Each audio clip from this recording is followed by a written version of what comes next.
Well, after an afternoon of chaos, the NFC playoff picture is set. It'll be the San Francisco 49ers as the 6th seed traveling to Philadelphia to play the Eagles. A new age NFC rivalry. Playoff game in between these two teams to close the 2022 season. That was the NFC Championship where Brock Purdy suffered his elbow injury. And then there was the 49ers revenge game in the 2023 season when they put a beat down on Philly.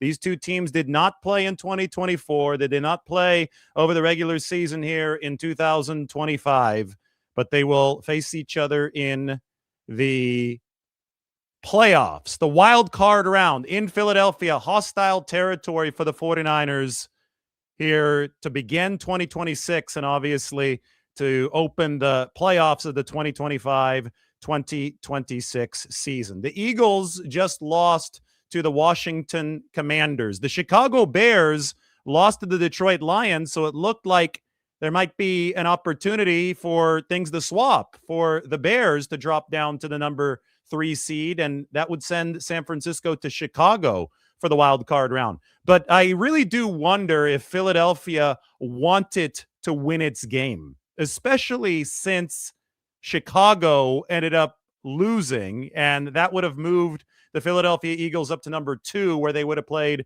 the Green Bay Packers. Let's go over this and let's take a look at the final seedings in the NFC. We've got to see these right here.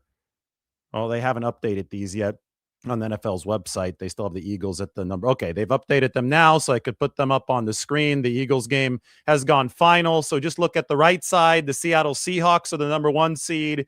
They have earned a bye. The Chicago Bears solidified as the number 2 seed. That means we're going to get a rematch of Bears and Packers, the 3rd time they play this year in the wild card round. Green Bay is going to head back to Soldier Field, and they last played there and lost in overtime after they blew an onside kick. The 49ers at the 6 are going to play the Eagles at the 3, and we'll find out when that game is, probably after Sunday Night Football. But San Francisco to the East Coast. And the Rams, they were trailing the Arizona Cardinals in the second half today, and it looked like the 49ers might catch a massive break to move into the number 5 to play the Carolina Panthers.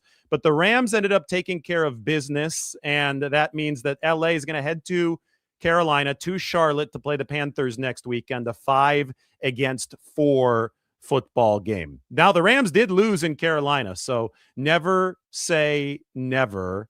That could still go Carolina's way. We've seen crazier upsets in the NFC in the NFL postseason, but in all likelihood, I think that we will see the Rams win that game. Well, wait a point spread to come out for the 49ers and the Eagles, but all I know is that this is probably the toughest possible draw based on the options that were on the table coming out of the 49ers loss to the Seattle Seahawks. And I think that the Eagles know that the 49ers don't have a very good defense, so they were not very incentivized to move out of that number 3 spot, because it was always likely entering today and leaving today that the Eagles would play the 49ers if they stayed at number 3, because the Rams weren't likely to lose to the Arizona Cardinals. Just quickly looking at team strength, this is a team tier chart for the entire season, so we can compare the 49ers and the Eagles here. San Francisco, a markedly below average defense, you could see here with the 49ers logo, but an above average offense. The Eagles, meanwhile, they're above average on the season, both offensively and defensively. So that puts them into the upper right, and they are a tier ahead of the 49ers. Now, things have obviously changed for San Francisco ever since Brock Purdy has taken over as the starting quarterback, coming back from the turf toe injury. The split since week 11, the 49ers happen to be in the same tier as Philadelphia. Jalen Hurts and the offense has struggled a little bit. They've definitely regressed over the course of the last few weeks of the season. Hurts has had entire halves, I think, without an incompletion or without a completion, at least once that happened in the back half of this this stretch run for Philadelphia. The 49ers have been playing really good offense with the exception of the game against Seattle. The issue for San Francisco is that the Eagles, as you can see, have a very, very good defense. They're up here amongst the best in the league. In fact, their logo is right next to the Seattle Seahawks logo. So I think that if there was one team that could give the 49ers similar trouble as San Francisco had yesterday against the Seattle Seahawks, it is the Philadelphia Eagles, because they run the football well.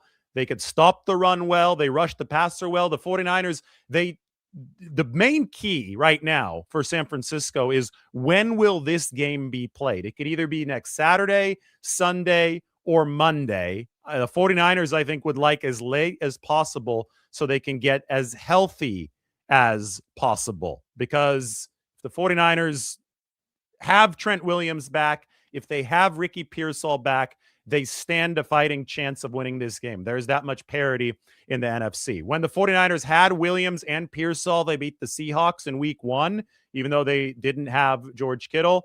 They did get a miraculous win over the Rams in week 5. I'm still not sure how that was even possible. That was a skeleton crew for San Francisco. They did have Trent Williams, I guess, but they didn't have Ricky Pearsall and a whole bunch more other guys. But now it's playoff time. You're going to have a much harder time catching teams off guard. And I think that the 49ers absolutely need space makers at the receiver position, at least one of them. That is Ricky Pearsall. And they absolutely need their left tackle, Trent Williams, against a very, very good Philadelphia defensive front. You know what was fascinating to me was the game-winning touchdown in this Philadelphia Eagles game, and Mike got some screenshots of it. It was actually hilarious. We're gonna take a look at it right now. So to open the freeze frames, we have Josh Johnson rolling to the left, and of course you've got the Philadelphia defender. It appears in very good position to tackle Josh Johnson before he heads into the end zone. And of course, the Eagles in this game, you have to realize that the 49ers in this, they're going to play the 49ers if they lose this game. And so just watch 7 on this play. And I'm not going to play the video so we don't get copyrighted. So we're just going to put in still frames. That is frame 1. He's in good position to tackle a 39-year-old quarterback. Frame 2, 7 decides that he doesn't want any part of Josh Johnson. So he decides to turn his head the other way. And frame 3, well, that's back to the first frame. Hold on. Let's get to the final frame of this. Frame 3 is right here. 7 has decided that he's going to completely check out of the play. So that was the winning touchdown. That was essentially what sealed this matchup in the wild card round, the 49ers heading to Philadelphia. Because if the Eagles had won that game, and remember that they also didn't play several of their starters, including Jalen Hurts and Saquon Barkley. But if they had won that game, they'd be up to the number 2, and the 49ers would be headed off to Chicago to play the Bears. I think that it is reasonable to surmise that the Eagles preferred to play the 49ers and a defense that has been absolutely decimated by injury over the Green Bay Packers. Although the Packers, they've also been very, very beaten up defensively. They have lost Micah Parsons for the season. Now, I don't know if this was intentional. I just thought that it was funny. And, maybe we can play this in order one more time, because it was rather absurd. I mean, there are 2 shots, the first one and the last one, that are completely absurd. But then when you splice in the middle one with those 2, it just becomes hilarious. Josh Johnson, running lane cut off. And now there's a lack of interest from the defense. And it's almost like a game of Madden where you accidentally hit the button to control the player nearest the football, but you were running another way with a different player, and all of a sudden the guy just split off from his assignment, and you let the quarterback walk in. I mean, it was wild watching this at the end of the Philadelphia game. Anyway, the most probable outcome entering today ends up being the outcome that the 49ers will have entering this wild card round. And, San Francisco talked a lot about this after the very disappointing loss to the Seattle Seahawks yesterday. They had to embrace the reality of not getting the 1 seed, not having the easy path, having to play next week, having to play potentially in the Eastern time zone next week. And the 49ers basically said, bring it on. Nothing has been easy this year. Why not make it as hard as possible moving forward now that the easy path, the quote unquote easy path, is off the table? For it. I mean, yeah, it would have been nice to have to have a home game here, or both home games, and get a bye. But it is what it is. I mean, this team's been through a lot this year. Now we got to do it the hard way, and we'll embrace the shit out of doing it the hard way and look forward to it. An opening line for 49ers Eagles is out, and it is Philadelphia -3. So, I mean, that's close. And the NFC playoffs, I think the NFL playoffs in general, there's more parity in this league right now than we've seen in a long, long time. There could be toss-ups all over the place. George Kittle also spoke yesterday. Now, remember that this was before all of these games happened. So he added a go Cardinals in at the end. The 49ers obviously would have preferred the Cardinals to beat the Rams today so they could head to Carolina instead of Philadelphia. Now they get to play the most rugged team possible. The Eagles are really going to try to slow down the game. They try to take the air out of possessions, kind of like the Seattle Seahawks did yesterday. The 49ers ended up running only 42 offensive plays on the game. But Kittle, if you just disregard the comment at the end about go Cardinals, that's outdated. Everything else fits really well as the 49ers try to turn the page now from the disappointing loss against the Seahawks to this playoff game against Philadelphia. We lost at home to a division rival for the division and the 1 seed. That sucks. That just is what it is. And yes, I'm disappointed about it. It's horrible. Good news is I get to play football next week. Whether it's Saturday, Sunday, Monday, whenever it is, I get to play football again. And it's going to be on the road in a hostile environment. Would I much rather be on a bye and get to play at Levi Stadium? Yeah, but that's just not our reality. So, I fully expect our team to come in, attack it, and we have a whole new season ahead of us. It is what it is. So we just got to go to work. We have a week. Hopefully we get Trent back. That's super helpful. He's a really good football player. Maybe Ricky. So, that's horrible. I hate that. I hate losing. I hate losing to the Seahawks. But hey, we get to play football next week, and whoever it is, whenever what happens, go Cardinals.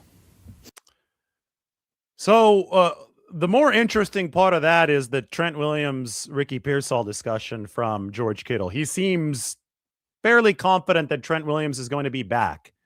There's a lot more murkiness in his voice when he says maybe Ricky Pearsall. And remember that Ricky Pearsall practiced all 3 days leading up to the game against the Seattle Seahawks. Then he didn't play, and the 49ers offense looked like complete crap. I do not think that the 49ers are thrilled with how that all went. And the fact that the 49ers did not pivot away to more 2 tight end stuff against the Seattle Seahawks. Jake Tonjes didn't play a single offensive snap for San Francisco. The fact that didn't happen, even though they didn't have nearly enough firepower in the receiving room, it really makes you wonder about how the whole week went as far as game planning and as far as who was playing what. It did seem that they were rather dependent on a receiver-heavy game plan, because without Pearsall in the mix, once he was ruled out on Saturday afternoon heading into the evening, it seemed that the 49ers' best course of action would have been to pivot strategically on offense and run some more heavy tight end-based attacks. George Kittle is obviously George Kittle. He's a future Hall of Famer. Jake Tonjes had been the hot hand coming off the game against the Chicago Bears.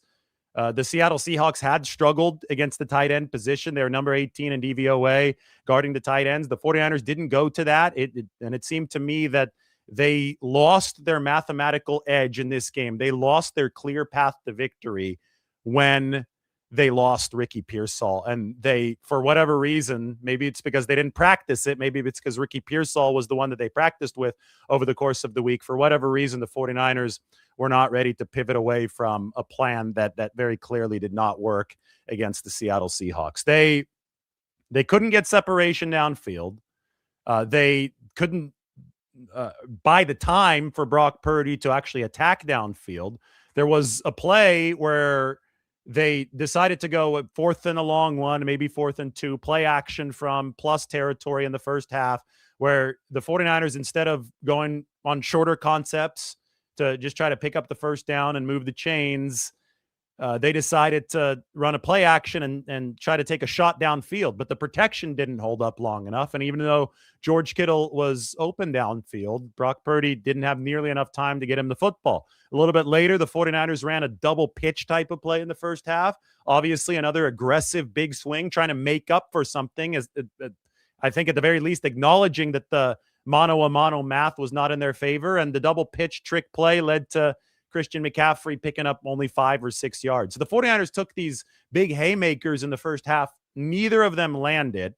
And then they just had to play an absolutely perfect second half just to have a chance. And they obviously did not come anywhere close to that, with the double tip McCaffrey drop that turned into an interception for the Seattle Seahawks, with Yetur Gross-Matos being unable to fall on the Sam Darnold fumble after he tripped on the center. The 3rd and 17 was obviously extremely, extremely disgusting play from the 49ers defense. And then you could even go further back in the time machine to the start of the game, when we saw Zach Charbonnet run for his touchdown, the only touchdown of the game, on 3rd and 2. And that was some extremely poor block shedding and extremely poor tackling for the 49ers. Anyway, the past is the past. They missed those opportunities. They didn't have the firepower to beat the Seahawks, not without Ricky Pearsall and Trent Williams in the lineup. The Eagles, you could look at them in some ways as maybe a slightly worse version of the Seattle Seahawks. The Eagles are also the defending world champions, so they deserve that respect. There's going to be a whole lot of debate about Jalen Hurts and his efficacy as a quarterback, but the 49ers' biggest problem is that this defense has really not been able to slow anybody. They've obviously gotten some key opportune stops at really important times, but the offense has been the locomotive to pull the train for this 49ers team, and it's probably going to have to be that again against Philadelphia. And when we look at that matchup, well, the Eagles are playing really, really good defense, just like the Seattle Seahawks. So that's why I say that San Francisco is going to need its weapons, because for the math to be in an acceptable spot for the 49ers in this game, the separation, has to be there in the wide receiver room. I think you have to have Pearsall, or at the very least, you have to have Trent Williams, so Brock Purdy can buy himself some time. So maybe you can run the ball a little bit better than he did against the Seattle Seahawks, because the 49ers had absolutely nothing in their Week 18 game. The Seahawks did not have to move out of a nickel or dime package. They didn't play base on a single one of the 49ers' 42 offensive snaps, yet they still zeroed out the run game. And if that's the case, then a quarterback has no chance. There's no quarterback in the NFL that would have been able to succeed under the parameters that Brock Purdy was facing this past week. So the 49ers as a team have to be in a bit better spot, and I think that's going to lead back to personnel. On the defensive side of the ball, facing Jalen Hurts, facing Saquon Barkley, and a really good rushing offense, well, the 49ers might be down 2 more linebackers, maybe even 3 more linebackers. We're waiting for the injury report from Kyle Shanahan. I'm guessing there's going to be a conference call tomorrow. First, we're waiting for the San Francisco game time to be announced. Maybe it's a Sunday game for the 49ers. They certainly would like that a lot better than a Saturday game. But if they are indeed down D. Winters, who was hurt yesterday, ankle injury, if they're down Tatum Bethune, who was also hurt yesterday, I think it was a quad injury for Tatum Bethune. If they're down Luke Gifford, who also was hurt in the game yesterday, they finished yesterday with Eric Kendricks and Garrett Wallow as their top 2 linebackers. Kendrick at the mic, Wallow at the will linebacker position. There's 2 ways to look at this. You could say, well, the 49ers are completely decimated at linebacker and they're going to get abused on the ground by Saquon Barkley and Philadelphia. Or you can say, well, it's already hit rock bottom for the 49ers defensively when they're giving up 3rd and 17s on the ground, when they gave up 38 points to the Chicago Bears, who didn't look nearly as potent offensively today against the Detroit Lions, by the way. But you could say, well, maybe they've already zeroed out. Maybe it can't get any worse for the 49ers defensively as far as the yards that they're giving up. Opportunism is going to be something that they have to deliver anyway in these games. Maybe we're just back to square one, where the 49ers offense is going to have to be the locomotive that pulls the train by hogging the football and keeping the defense on the sideline. Again, back to our team tier chart on the entire regular season, or at least weeks 11 through 18. We could put the more recent weeks up on the screen first. The 49ers are below average defensively, way above average offensively. Obviously, this has slid for San Francisco over the course of the past game this weekend. They were right up there with New England, but they dropped a full tier thanks to the very, very poor offensive showing against the Seattle Seahawks.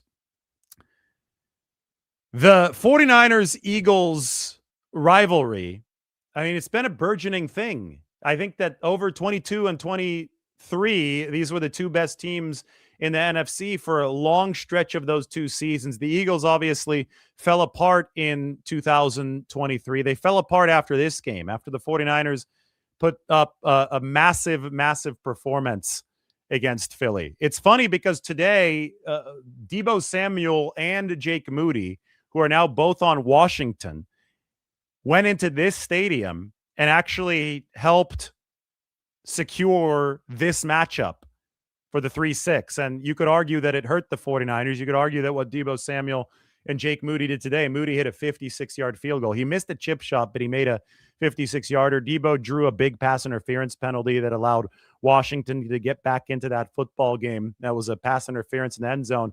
But Samuel and Moody both contributed in a way that allowed Washington to win, Philly to lose, that kept Philly in the 3 and ensured that the 49ers would head to face the Eagles. Also, speaking of ex-49ers, in LA, Ahkello Witherspoon today outmuscled, was it Michael Wilson?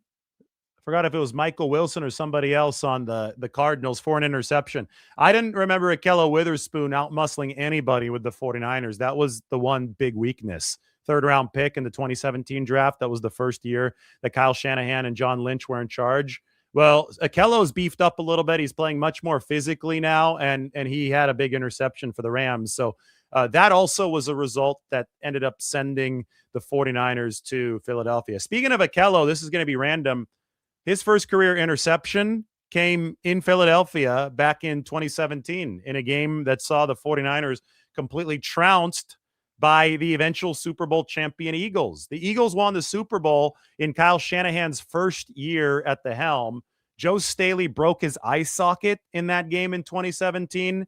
The quarterback position was absolutely mauled for the 49ers. C.J. Beathard started the game, and I think he was hit something like 16 times. It was an absolute brutalization. The 49ers traded for Jimmy Garoppolo the day after, and that obviously helped turn everything around in 2017. But when they lost to the Eagles, they dropped to 0-8. They hadn't won a game yet. That, to me, I always look at the loss against Philadelphia as the low point of the Shanahan regime, because they were doing their best to build a football team. They obviously were talent deficient that first year. They didn't have their quarterback yet.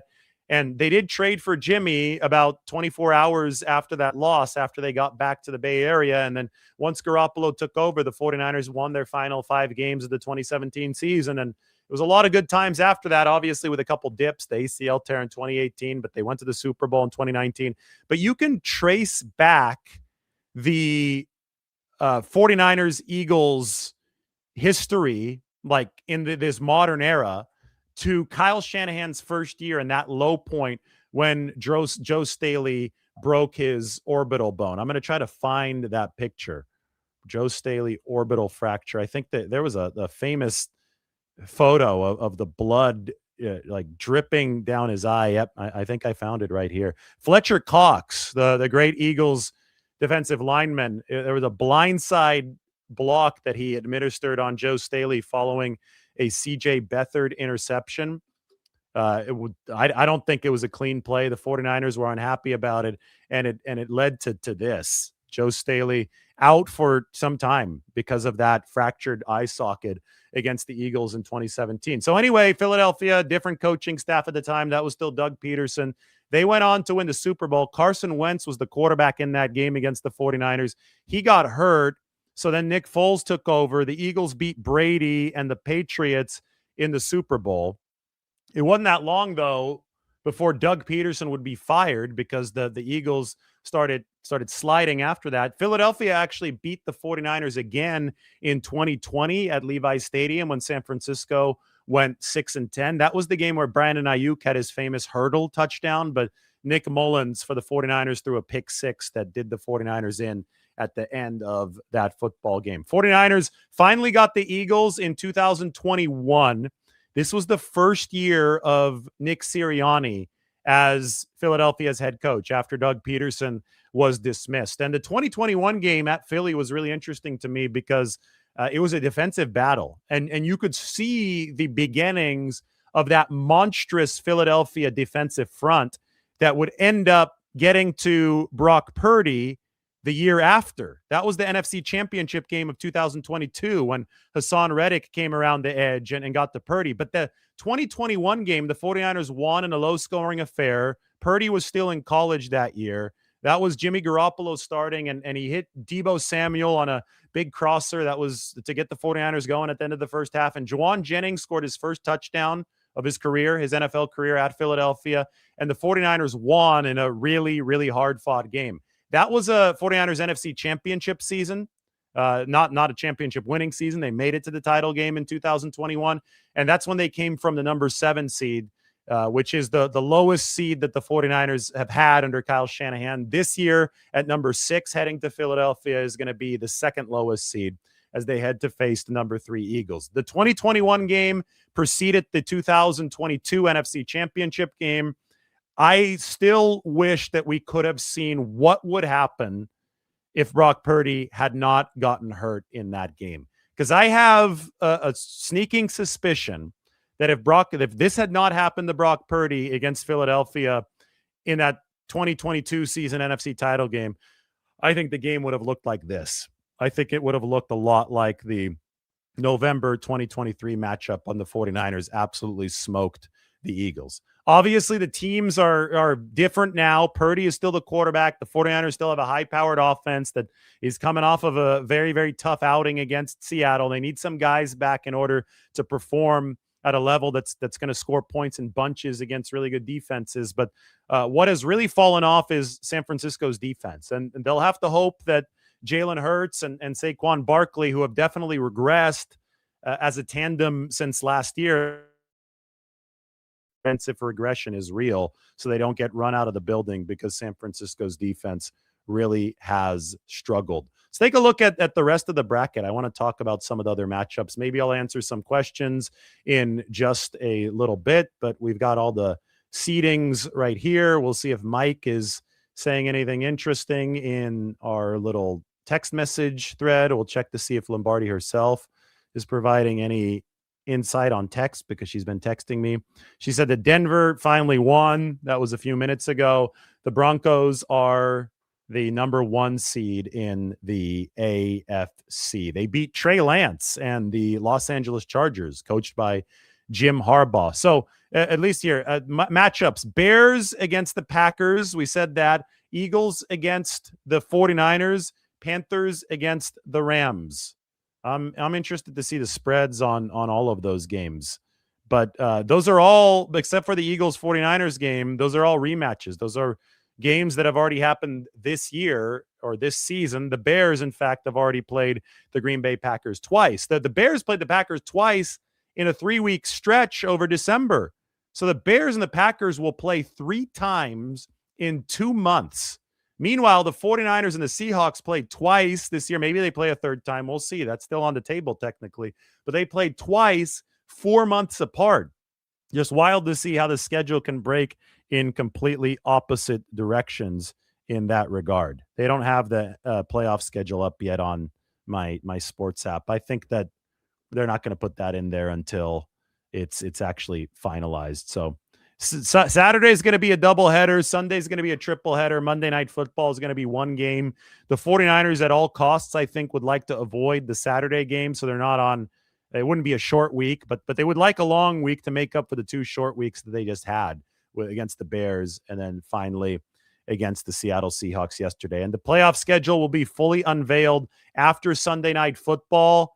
That is Lamar Jackson on one side against Aaron Rodgers, and maybe it's Aaron Rodgers' final game on the other side. The Ravens against the Steelers in a game that's going to determine the weakest division in the AFC. That is the AFC North. If you look at the standings for the AFC, the Patriots, this hasn't updated yet. The Broncos just won. Maybe if I refresh this, it will get back to what we need to be. Yeah, there we go. The Broncos are the 1 seed, so I'm glad that is fixed now.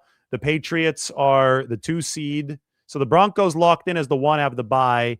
It's going to be New England against the Chargers. So Justin Herbert against Drake May in the wild card round.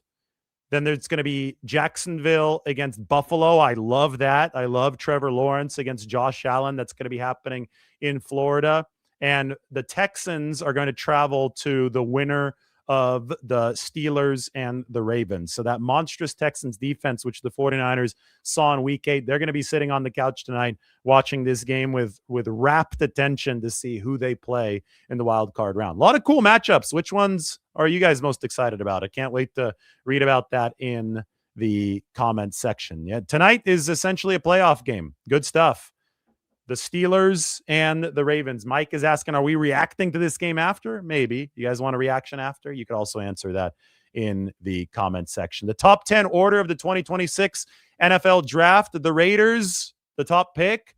The Jets are number 2. The Arizona Cardinals, who are a miserable team to watch, by the way, I have to say. I was trying to watch the Cardinals play the Rams today, and it seems like every single time you look up at the screen, it is 3rd and 26 for Arizona. And then I remembered when they played the 49ers and they had like 18 penalties in week 11. You guys remember that? It was just like flag, flag, flag. I mean, just penalty, penalty, penalty. Tremendously undisciplined football. A team that just doesn't know how to stay in front of the chains. They had a couple chunk plays today, and somehow they took the lead in the third quarter against the Rams. A lot of it was because of a fake punt that flipped that game for a little bit.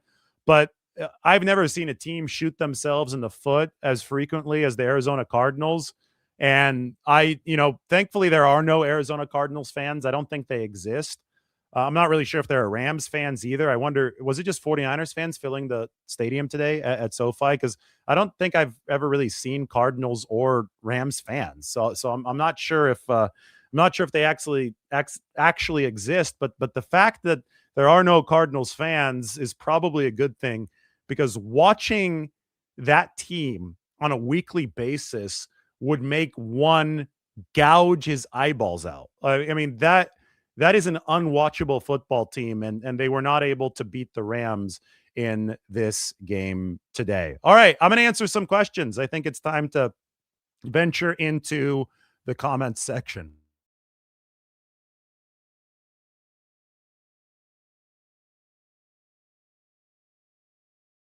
Let's take a look, see what you guys are saying in here. There's going to be a lot of comments because we have a lot of people watching right now.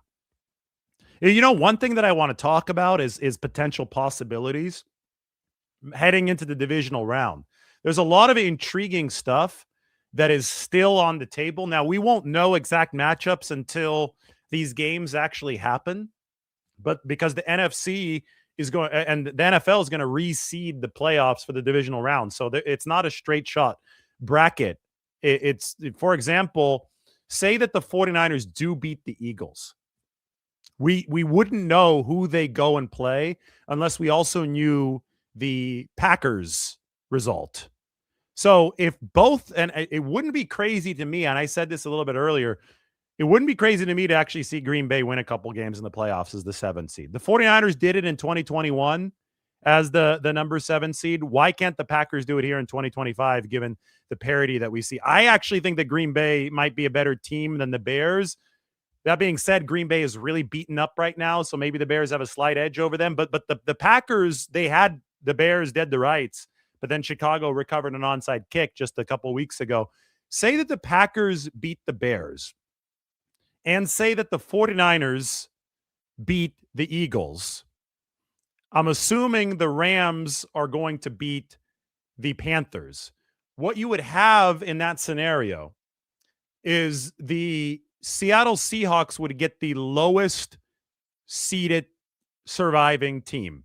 So say that the lower seeded teams won every single one of these games, which isn't out of the question by any stretch of the imagination. The 49ers are only 3-point underdogs. You would have the Seahawks play the Packers in Seattle in the divisional round. You would have the 49ers play the highest remaining seed above them. So it'd be San Francisco would play the Rams. They would have to head down to SoFi Stadium to play the Rams, I believe. Yes, those would be the two games. So you would have Seattle again. You'd have Seattle against Green Bay, San Francisco against LA, right out of bed for the divisional round for Seattle coming off the bye week. You have so many interesting permutations here. Say that the Packers lose, for example, and the 49ers win. The 49ers would be the lowest surviving seed heading into the divisional round. And that would mean that you'd get 49ers Seahawks, an immediate rematch in the divisional round up in Seattle, a rematch of what we saw last night. So it's two teams that hadn't played each other in almost 4 months. They played each other to begin the regular season, played each other to end the regular season. There's a chance that the 49ers play twice over a 2 or 3 week stretch. This is all speculation. I don't know who's going to win. I don't know who's going to lose next week. All I know is that the only team that will for sure advance through the wild card round in the NFC is Seattle, because they earned that number 1 seed with their win over San Francisco last night. So it's a wide open field. There's never been more parity than there is now in the NFL. It's reflected by the initial point spread that we've seen.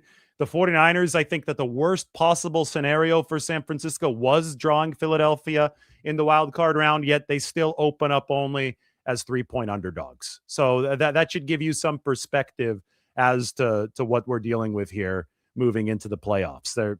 It's open for everyone. And in 2021, the 49ers were beleaguered entering the postseason. They just barely snuck in. They somehow found a way to beat the Rams in week 18. They had to head straight to Dallas, where they played the number 2 seed. They knocked off the Cowboys. Then they had to head to frigid Green Bay. That's really where this YouTube channel got started, when the 49ers beat the Packers in sub-zero weather at Green Bay. And I did that live from the Lambeau Field press box with the snow behind me. That was a monumental upset for the 49ers, and it brought them all the way back to SoFi Stadium to face the Los Angeles Rams, who I believe were the number 4 seed that year. They were the number 4 seed. I believe that they were a division winner. Yes, they were, because they played the Cardinals to open the playoffs. The Cardinals were the number 5. The Rams blew them out. Then the Rams had to go on the road to play Tampa Bay. They won a very close one against Tom Brady and the Bucs, and then they came home to play the 49ers at SoFi in front of a ton of 49ers fans. They were able to get that win. San Francisco ran out of gas, and of course, LA hosted the Super Bowl that year at SoFi Stadium, and they beat the Cincinnati Bengals. The big danger for the 49ers at this point, but it's a reality that they just have to live with now that they did lose to the Seattle Seahawks yesterday, is they're going to be fatigued. They can hope for as much rest as possible with the schedule that comes out after Sunday Night Football. They can hope for either a Sunday game or a Monday game. I think Sunday might be the most beneficial in the long run, because if you win a Monday game, you're on a short week for the divisional round, so that's a little tough. I think the 49ers are probably crossing their fingers for a Sunday game. They don't want Saturday because they want a little extra rest. But regardless of how much rest you get this week, you're not getting a bye this week. You have been on a hell of a run here since the bye week. I mean, you had to travel all the way to Indianapolis. You had to come back home on a short week against Chicago, play a barn burner, exhausting game against the Bears. You had to play Seattle on a short week. I mean, this is not going to be easy because now, even if you win as the 49ers, you're just adding mileage to what's already been accumulated over the course of the past several weeks. And it ended up biting them in 2021. They had no other choice in 2021 because they started the season off 3-5 and they had to fight their way back into that playoff spot. But there's no coincidence that the 49ers, in years where they've earned the number 1 seed, made the Super Bowl, and years where they haven't earned the number 1 seed, even when they had the best team in 2022, they've lost in the NFC Championship game because there's a big physical disadvantage, especially when you do run into that number 1 seed at some point in the playoffs. They've had the extra rest. You haven't had the rest. That team is typically number 1 because they're really damn good. And I know that the 49ers have already beaten the Seahawks this year, but that was way back in week 1. And now Seattle's going to have a huge leg up in the postseason. Either way, I go back to what Kyle Juszczyk said in the San Francisco locker room yesterday. And I thought that this was the best quote coming out of the locker room. And I think that this really binds everything together because it really is what thematically has been the pillar of this season. Nothing has come easily for San Francisco. And Kyle Juszczyk said, I like the mindset of nothing has gone right for this team this year. So why would we want it or to have it any other way right now? Let's do it the hard way has been the theme of the season. So let's just lean into that. The 49ers have no other choice. Do it the hard way. And at the end of the day, I've had this conversation a couple of times already today. Big picture thinking is always how you have to approach things in NFL, especially with so much parity. The 49ers entered this season coming off of a reset in the offseason that emulated a lot of what the Rams tried to do in 2023. They had just lost Aaron Donald. They had to wipe a lot of salary clean to fit under the salary cap, and they decided to do that on the defensive side of the ball. They went heavy youth movement with a lot of draft picks on the defensive side of the ball.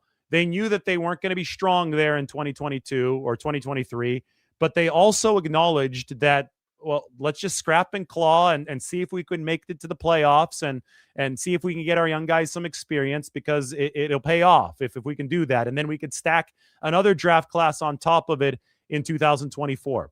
The Rams in 2023, in the reset year that runs parallel to the current 49ers reset year that we currently stand in, the Rams won 7 of their 8 final games. They finished 10-7, and they lost in the wild card round to Jared Goff and the Detroit Lions. Fast forward to 2025. The 49ers tried to emulate the Rams this year, and I think they did even better than the Rams did with very similar circumstances back in 2023. The Rams went 10-7 that year. The 49ers went 12-5 this year. And the Rams didn't have the same type of defensive decimation that the 49ers had this season. So the fact that the 49ers were able to get through this regular season, facing the adversity that they faced, winning 6 of their final 7, reminiscent of the Rams winning 7 of 8 back in 2023. The fact that the 49ers were able to get this through to 12-5, I think is one of the more remarkable feats of the Kyle Shanahan era. I mean, they absolutely had to pull a rabbit out of the hat to get to this position. And you know what? It probably was bad luck for the 49ers that the NFC West was so good this year. This is the first division in NFL history, the NFC West, with 3 teams winning 12 or more games. The Rams 12-5, the 49ers 12-5, the Seattle Seahawks, the champions of the NFC West, 14-3. There's never been a better division in NFL history than the NFC West of 2025. If the 49ers had played in any ordinary division, they probably would have a grip on the 1 seed right now because they wouldn't have had to play the Seahawks and the Rams twice. They did play the Seahawks and the Rams twice. They managed to split the series against both the Seahawks and the Rams, but they're still at 12-5 behind the 14-3 Seattle Seahawks, and they have to settle for, in essence, third place in the division because the Rams own the common games tiebreaker over the 49ers, and that's what's put the Rams into the number 5 seed. So in any other year, what the 49ers did this year would, I think, really, really be viewed as impressive and historic. I think because they were in such a loaded NFC West, the best division in NFL history this year, the first division with 3 12-win teams, I think that it in a way takes away perception-wise some of what the 49ers did. But again, they were still better than the Rams reload year. That was 10-7 back in 2023. How did that end up for the Rams? Well, in 2024, I think the Rams won one more game or maybe even 2. I think they went 11-6 though. Don't quote me on that. But they went 1 win further into the playoffs. Instead of losing in the wild card round, they beat Sam Darnold and the Minnesota Vikings last year, and they lost to the eventual champion Eagles in the snow and the divisional round. So the Rams, they've had a progressive build over the last 3 years to the point now where I think they're one of the NFC favorites, even though they have to come out of the wild card round because they choked away the 1 seed over the course of December. But they definitely have a complete team, at least offensively and defensively. We don't have to talk about the Rams' special teams right now. And because of that, the Rams have a really legitimate shot to win the Super Bowl this year. The 49ers have an outside shot to win the Super Bowl this year. They're in the dance. They're in the tournament. That's all you can ask for at this point. And if you use this postseason to, at the very least, build confidence in your young players, guys like Upton Stout, who played very, very good football for San Francisco yesterday. He was their highest graded defensive player. He's been superb over the course of the past few weeks for San Francisco. If you allow guys like that to get their first taste of playoff football, maybe you scrap together a victory. Maybe you make it to the divisional round. Maybe you get lucky and you get to the NFC Championship. Who knows? Maybe you make it all the way back to Levi's Stadium in the Super Bowl. Even if you exit right away against Philadelphia, if you put in a good, honest week of work and a good, honest game of work this coming weekend, you stand to benefit big time in 2026 and beyond, when the 49ers will be in year 2 of their cap reset and they'll have a lot more spending money on the table. They had to reset the salary cap this past season. They had to get younger. Now they could spend in free agency.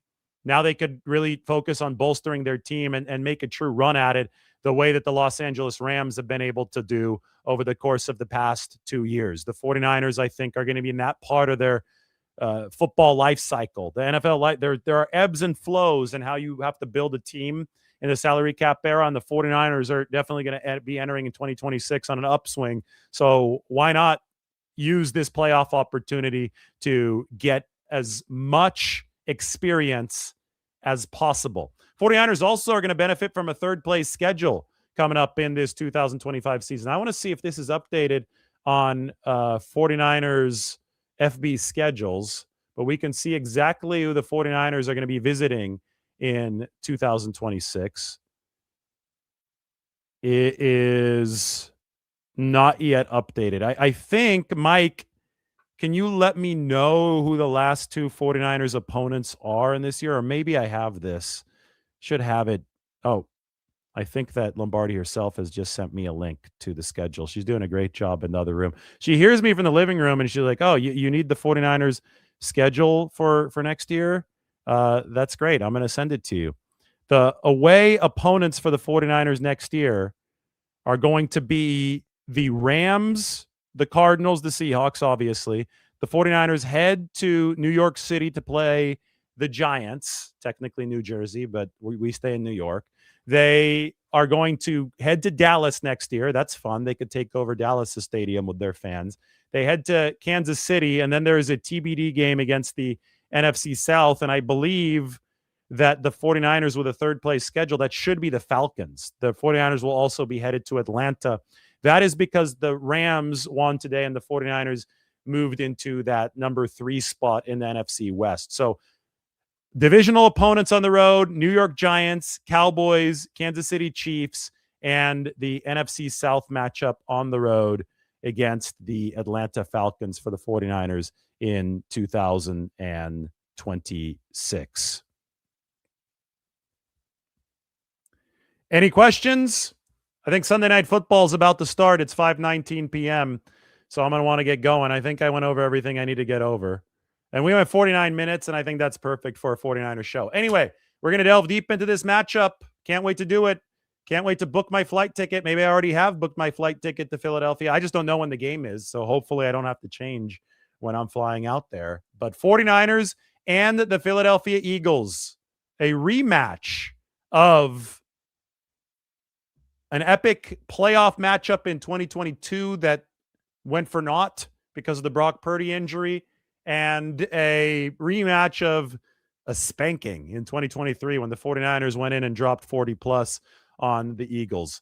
Maybe this really, really helps establish a rivalry of the 2020s. It started in 2021 with that game between Sirianni and Shanahan in week 2, and now it could truly blossom into something special when the 49ers head on the road to Philadelphia this weekend. Game time to be determined. Maybe we react to the Steelers game coming up a little bit later tonight. If we do that, then we'll let you know about the game time then. Make sure to hit the subscribe button. You can go ahead and check out the San Francisco Standard. Everybody enjoy Sunday Night Football.